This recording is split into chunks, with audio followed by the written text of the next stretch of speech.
পারিনি, ছিলাম না। খুব বেশি দিনের পরিচয় সেভাবে নয়, ঘনিষ্ঠ শেষের দিকে পরিচয় হয়েছিল।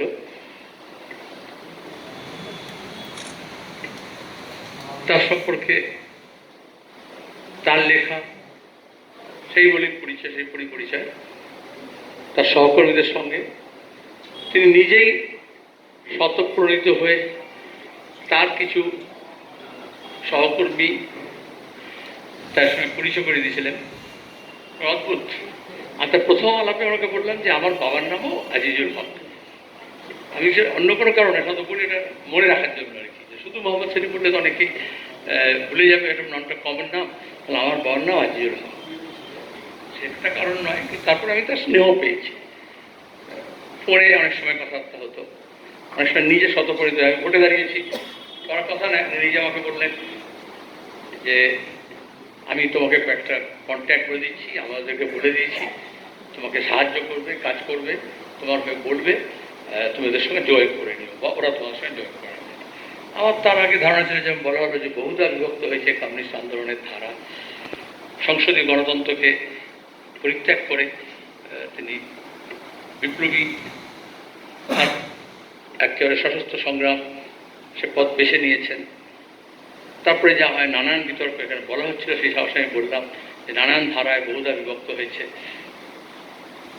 তারপরে তিনি পরবর্তীকালে তার নিজস্ব মেধা, বুদ্ধি, অভিজ্ঞতা, প্রজ্ঞা এবং বাস্তবতার নিরিখে যাচাই করে তার নিজস্ব উপলব্ধির মধ্য থেকে তার লেখনী, তার বাগ্মিতা, তার তর্ক, তার যুক্তি, তার শিক্ষা আমাদের রাজ্যের বামপন্থী আন্দোলনকে সমৃদ্ধ করার জন্য, পরিশীলিত করার জন্য, যুক্তিগ্রাহ্য করার জন্য, অনেক বেশি আরও যে সমস্যা দীর্ণ কণ্টকাকীর্ণ অবস্থায় আমরা ছিলাম সেখান থেকে রক্ষা করার জন্য তার একটা নিজস্ব ভূমিকা ছিল।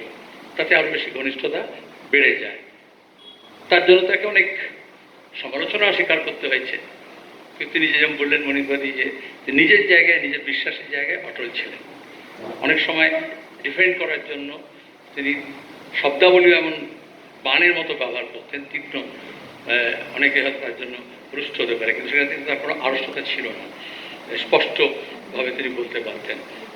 সেভাবে ভদ্র সমাজে অচল শব্দাবলীও প্রয়োগ করতে তার কুণ্ঠা হতো না। এটা হচ্ছে তার গুণ। আমরা অনেক সময় আমাদের মধ্যবিত্ত সুলভ একটা পর্দার মধ্যে, একটা আবরণের মধ্যে রাখার চেষ্টা করি নিজের বিশ্বাসকে বা মনকে।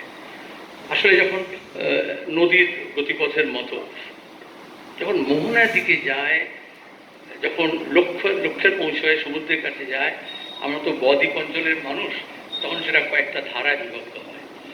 কিন্তু নদী যখন উৎস থেকে প্রবাহিত হয়, তখন নানান ধারা উপধারা এসে তাতে মেশে। অনেকে মনে করেছিলেন বোধহয় যে আমরা লক্ষ্যপথে চলে এসেছি, যার ফলে ত্রিধারায় নয়, অনেকগুলো ধারায় সেটা বিভক্ত হয়েছিল। এখন যখন মনে হচ্ছে আক্রমণ যখন আরও বেশি শাণিত, আরও বেশি স্পষ্ট, যখন ফাঁসিবাদের পদচারণা আমরা দেখতে পাচ্ছি সুস্পষ্ট রূপে, যখন দেখতে যাচ্ছি যারা বামপন্থী নয়, মধ্যপন্থী, তারা অনেকটা সংঘবদ্ধভাবে প্রতিরোধের জন্য রাস্তায় নেমেছে, তখন বামপন্থীদের বুঝতে হবে যে আমরা আসলে মোহনায় এসে ভাগ হওয়ার মতো অবস্থায় নেই। আমরা এখন প্রবাহের পথে বিভিন্ন ধারাগুলোকে এসে আরও সংহত, আরও বেগবান করার জন্য মিলিত হওয়ার জায়গা তৈরি হয়েছে। আজিজুল হকের শ্রদ্ধা আনতে গিয়ে আমাকে সেই কথাটাই বলতে হলো। ধন্যবাদ। এতক্ষণ তো এক্সেপশন হলো, এবার মনে হয় একটু নিয়ম মেনে আপনি যদি মঞ্চে বসেন তাহলে ভালো হয়। নিয়ম মেনে, কারণ এতক্ষণ তো নিয়ম ভেঙে বাইরে ছিলেন নিচে। হ্যাঁ।